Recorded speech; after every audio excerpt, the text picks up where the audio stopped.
अस्सलाम वालेकुम students. Next हम डिस्कस करने जा रहे हैं कि जो आइगन फंक्शंस हैं रेगुलर, पीरियोडिक या फिर सिंगुलर एसएल सिस्टम के corresponding to distinct eigen values वो क्या होते हैं, ऑर्थोगोनल होते हैं किसके, with respect to weight function. तो सबसे पहले हम इसके आइगन फंक्शंस की बात करते हैं। कंसिडर एसएल इक्वेशन, आपके पास ये स्टैंडर्ड एसएल इक्वेशन है और ये इसकी ऑपरेटर फॉर्म है। ठीक हो गया। यहाँ से L U is equal to, इस लैम्डा को इधर ले आएंगे तो माइनस लैम्डा हो जाएगा। नेक्स्ट हमने लेट कर लिया U M U N be two distinct eigen solutions corresponding to distinct eigen values lambda M and lambda N. आपके पास दो डिफरेंट आइगन सॉल्यूशंस हैं, किसके लिए, दो डिस्टिंक्ट आइगन वैल्यूज़ के लिए। इट मीन्स आपकी आइगन वैल्यूज़ दो डिफरेंट है, उनके आइगन सोल्यूशन यू एम है, तो एक दफ़ा आपने इस एक्सप्रेशन को यू एम के लिए कंसिडर कर लिया और एक दफ़ा आपने यू एन के लिए कंसिडर कर लिया। नेक्स्ट अगर आप देखें तो यहाँ पे यू एन नहीं है और यहाँ पे यू एम नहीं है, हम इसको सॉल्व करेंगे।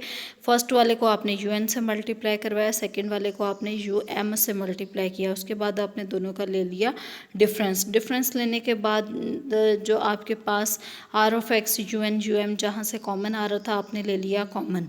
अब देखें यहाँ पे आपके पास आइगन फंक्शन गिवन नहीं थे, इसलिए आपने प्रीवियस डेफिनेशन अप्लाई नहीं की। हमने क्या किया, पहले इसको इंटीग्रेट कर लिया and then right hand side पे भी इंटीग्रेट किया by integral form of Lagrange's identity. Integral form, ये आपके पास इंटेग्रल फॉर्म बनती है लेग्रांजेस आइडेंटिटी की, जो कि इस एक्सप्रेशन की इक्वल होती है, तो आपने इसके इक्वल लिख लिया।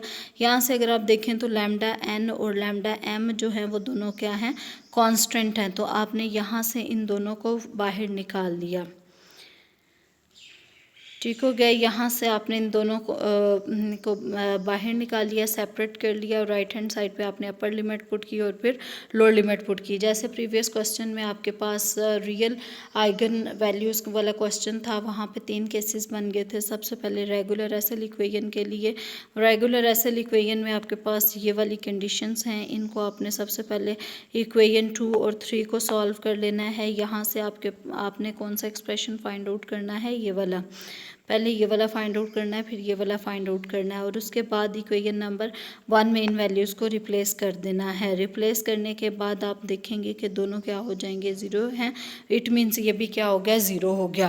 अब आपको पता है कि लैम्डा एन और लैम्डा एम आपने क्या लिया था, डिस्टिंक्ट लिया था, वो तो कभी ज़ीरो नहीं हो सकता। तो इट मीन्स ये जो इंटेग्रल है ये क्या बन जाएगा, ज़ीरो बन जाएगा। जब भी ये ज़ीरो होता है आपके ये जो दोनों फंक्शंस होते हैं वो क्या बन जाते हैं, ऑर्थोगोनल बन जाते हैं। अच्छा, यहाँ पे जो है ना ये स्क्वायर नहीं था, आपने इसको एक दफ़ा चेक कर लेना है, सिंपल दोनों वैल्यूज़ का डिफरेंस था। इसके बाद पीरियोडिक के लिए भी आपने यही स्टेप रिपीट करना है, प्रीवियस क्वेश्चन में काफ़ी डिटेल में हम कर चुके हैं। नेक्स्ट है सिंगुलर एसएल सिस्टम के लिए पी ऑफ ए भी ज़ीरो, पी ऑफ बी भी ज़ीरो। तो यहाँ पे पी ऑफ बी था, यहाँ पे पी ऑफ ए था, दोनों को ज़ीरो पुट किया, आंसर आ गया ज़ीरो। अगेन चूंकि आइगन वैल्यूज़ जो हैं वो डिफरेंट है, इसलिए इनका डिफरेंस कभी भी ज़ीरो नहीं आ सकता, तो दोनों फंक्शंस क्या हो जाएंगे, ऑर्थोगोनल हो जाएंगे। इसके बाद ये कुछ क्वेश्चंस हैं, ये आपने लाजमी अटैम्प्ट करने हैं। Show that the eigen functions of each of the following problems are orthogonal. आपने क्या शो करना है कि आइगन फंक्शन इनमें से हर प्रॉब्लम के क्या हैं, ऑर्थोगोनल हैं and state the orthogonality condition. अगर हम पहला ही क्वेश्चन देख लें तो 5 double dash plus lambda square over X square into 5 is equal to 0 है, तो आपने इसको सबसे पहले डेरिवेटिव की फॉर्म में लिख लिया और यहाँ पे ये एक्स्ट्रा कंडीशंस ऑलरेडी दी हुई थी, आपने उन्हीं कंडीशंस को मेंशन कर लिया। d/5 over D x square plus lambda square over X square और साथ में क्या आ जाएगा, 5 आ जाएगा। इसको आपने स्टैंडर्ड फॉर्म में लिखा।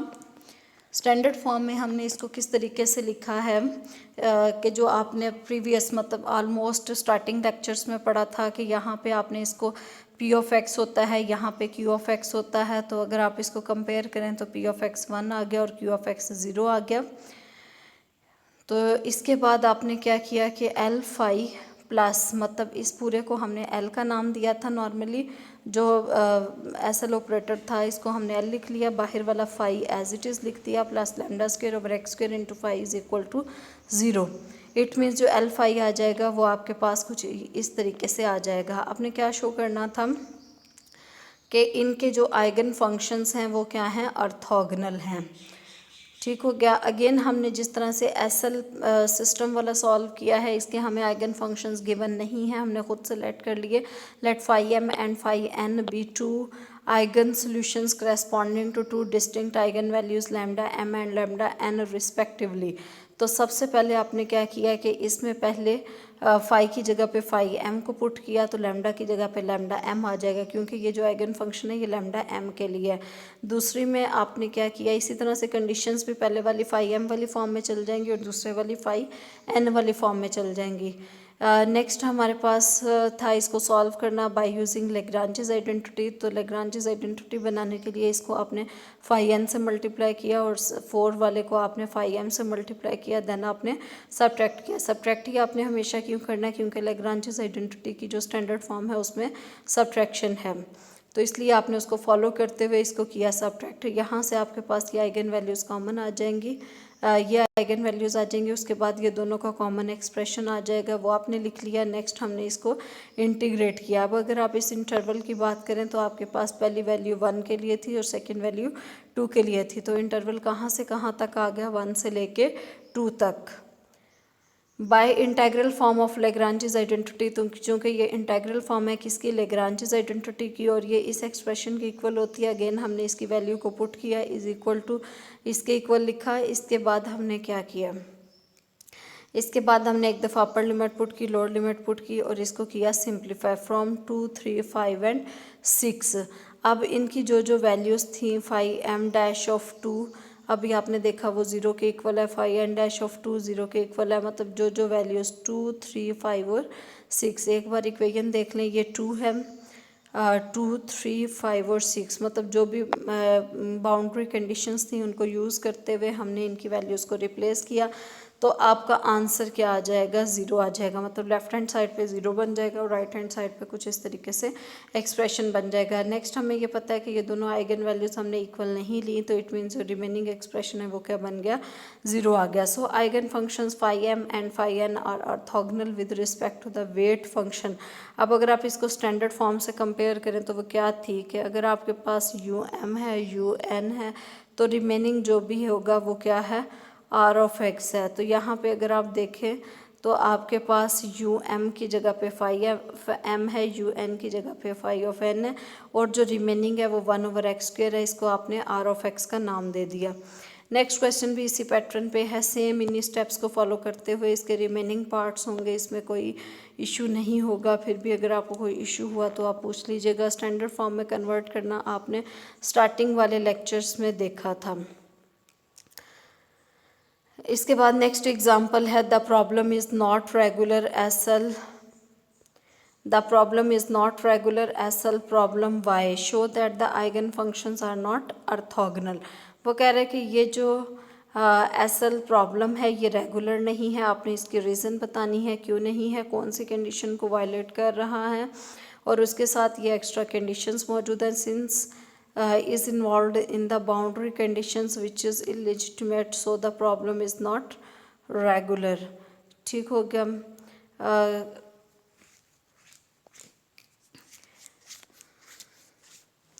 इट मीन्स आपके पास प्रॉब्लम क्या आ गई, रेगुलर आ गई। रीज़न क्या थी कि उसकी बाउंड्री कंडीशंस की वजह से, बाउंड्री कंडीशंस जो हैं वो रेगुलर एसएल सिस्टम की ऑलरेडी आपके पास डिफाइंड हैं, जो कि आपने पढ़ी थी, alpha 1 phi of A plus alpha 2 phi dash of A is equal to 0, दूसरी कंडीशन थी beta 1 phi of A plus beta 2 phi dash of A, मतलब उन स्टैंडर्ड प्रॉब्लम को ये सेटिस्फाई नहीं कर रहा है, इसलिए ये क्या है, रेगुलर नहीं है। नेक्स्ट पार्ट है, show that the eigen functions are not orthogonal. अब आपने क्या शो करना है, आइगन फंक्शन ऑर्थोगोनल नहीं है।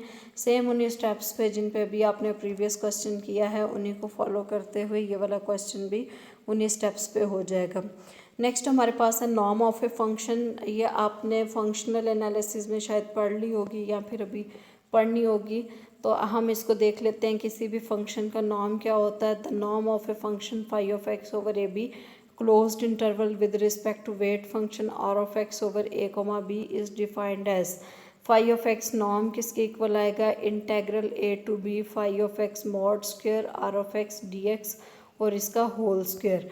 मतलब क्या है कि इसमें अगर आपके पास ऑर्थोगोनल वाला जो था ना, तो एक तो उसमें फाई एम था और दूसरा क्या था, फाई एन था। अगर ये दोनों सेम हो जाते हैं और इनको आप फाई के इक्वल ले लेते हैं, it means phi into phi और साथ में आर ऑफ एक्स। तो आपने इसको क्या लिख दिया कि आप फाई स्क्वायर लिख सकते हैं या फिर फाई मॉड स्क्वायर लिख सकते हैं, साथ में आपने आर ऑफ एक्स लिख लिया। इंटेग्रल एज इट इज़ आ जाएगा, इंटेग्रल आपके पास a to b as it is आ जाएगा। अगर आप इसका स्क्वायर रूट ले लेंगे तो आपके पास नॉर्म आ जाएगी। तो ये नॉर्म की डेफिनेशन है।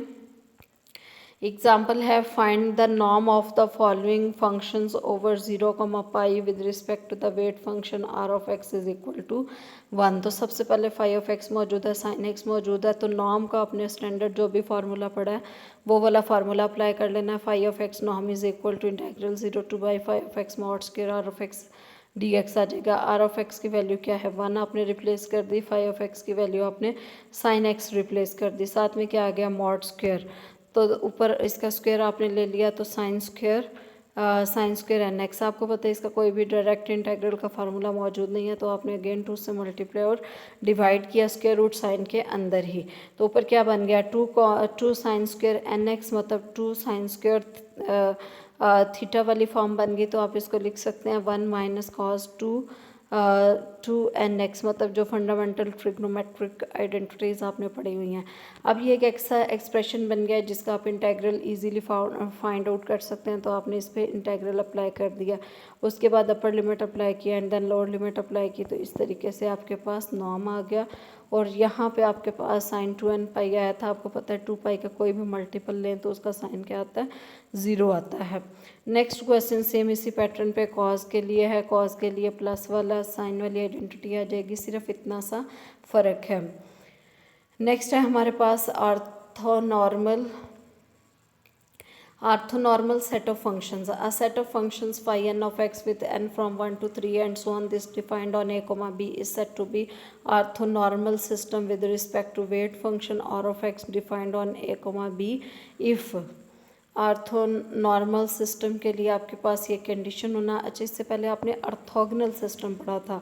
ऑर्थोगोनल सिस्टम में ये था m और n इक्वल नहीं थे और सिंपल इसका आंसर क्या था, 0 था। लेकिन ऑर्थोनॉर्मल सिस्टम में ये फ़र्क है, पिछला था ऑर्थोगोनल सिस्टम। ऑर्थोनॉर्मल सिस्टम में ये फ़र्क है कि हम इसको कह देते हैं कि ये डेल्टा ऑफ एम एन के इक्वल है और ये 0 भी हो सकता है इसका आंसर और 1 भी हो सकता है। अगर m और n दोनों इक्वल ना हो तो ये 0 आएगा, अगर दोनों इक्वल हो तो ये आंसर क्या आएगा, 1 आएगा। अगर दोनों में से कोई कंडीशन सेटिस्फाई हो जाए तो आपके पास ये सिस्टम क्या कहलाएगा, ऑर्थोनॉर्मल सिस्टम। मतलब मेथड वही है, जस्ट थोड़ा सा डिफरेंस है। Show that the infinite set of functions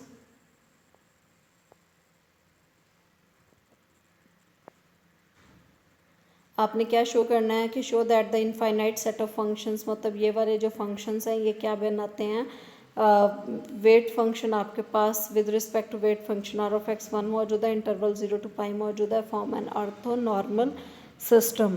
तो आपके पास पाई एन ऑफ एक्स मौजूद है। ऑर्थोनॉर्मल सिस्टम के लिए आपको 2 फंक्शन चाहिए होते हैं। एक को आपने फाई एम ऑफ एक्स कह दिया, एक को आपने फाई एन ऑफ एक्स कह दिया, साथ में आर ऑफ एक्स और डी एक्स। ठीक हो गया। यहाँ पे आपके पास phi n m of x के लिए यहाँ पे एन को आप एम से रिप्लेस कर देंगे और एन ऑफ एक्स के लिए आपके पास यही एक्सप्रेशन आएगा और ये वाला जो आर ऑफ एक्स 1 मौजूद है ये एज इट इज़ यहाँ पे आ जाएगा। नेक्स्ट अगर आप देखें तो ये 2/पाई स्क्वायर रूट है और ये भी 2/पाई स्क्वायर रूट है। दोनों का स्क्वायर होकर स्क्वायर और स्क्वायर रूट कैंसिल होने के बाद ये 2/पाई रह जाएगा। इसको हमने बाहर निकाल दिया। क्यों निकाला, क्योंकि इसमें एक्स इन्वॉल्व नहीं था। अगेन अगर आप देखें तो आपके पास आ रहा है साइन एम एक्स और साथ में क्या आ रहा है, साइन एन एक्स। इसका अगर आप देखें तो डायरेक्ट आप इसको इंटीग्रेट नहीं कर सकते, तो साइन इंटू साइन है, आपने -2 से मल्टीप्लाई डिवाइड किया। आपने ये इंटरमीडिएट की बुक से जो ट्रिग्नोमेट्रिक फार्मूले हैं वो रिवाइज कर लेने हैं कि मतलब अगर प्रोडक्ट वाली फॉर्म हो तो आप सम वाली फॉर्म में किस तरीके से, सम या डिफरेंस वाली फॉर्म में किस तरीके से मूव कर सकते हैं। तो -1/पाई आ गया। इसके बाद -2 साइन इंटू साइन है, तो cos alpha plus beta minus cos alpha minus beta वाली फॉर्म में चला जाएगा और इसको आपने इंटीग्रेट किया, अपर लिमिट अप्लाई की, लोअर लिमिट अप्लाई की और इसका आंसर क्या आ गया, 0 आ गया। इट मीन्स आपके पास ये क्या आ गया आंसर इसका 0। अब हमने क्या चेक करना है कि अगर तो अभी तो हमने एम और एन दो जनरल लिए थे, अब हम दोनों केसेस को बारी बारी डिस्कस करेंगे कि अगर एम और एन दोनों क्या हो जाएं, इक्वल हो जाएं, तो आपको पता है वो कौन सी डेफिनेशन बन जाती है, नॉर्म की डेफिनेशन बन जाती है। यहाँ पे जो प्रीवियस जो साइन वाला क्वेश्चन जैसे आपने सॉल्व किया था सेम उसी पैटर्न पे सॉल्व करेंगे, तो आपके पास आंसर क्या आ गया, 1 आ गया। जब आंसर 1 आ गया इट मीन्स ये दोनों फंक्शंस क्या हो जाएंगे, ऑर्थो नॉर्मल सिस्टम कहलाएंगे। ये वाला जो सिस्टम है ये क्या कहलाएगा, ऑर्थो नॉर्मल सिस्टम कहलाएगा।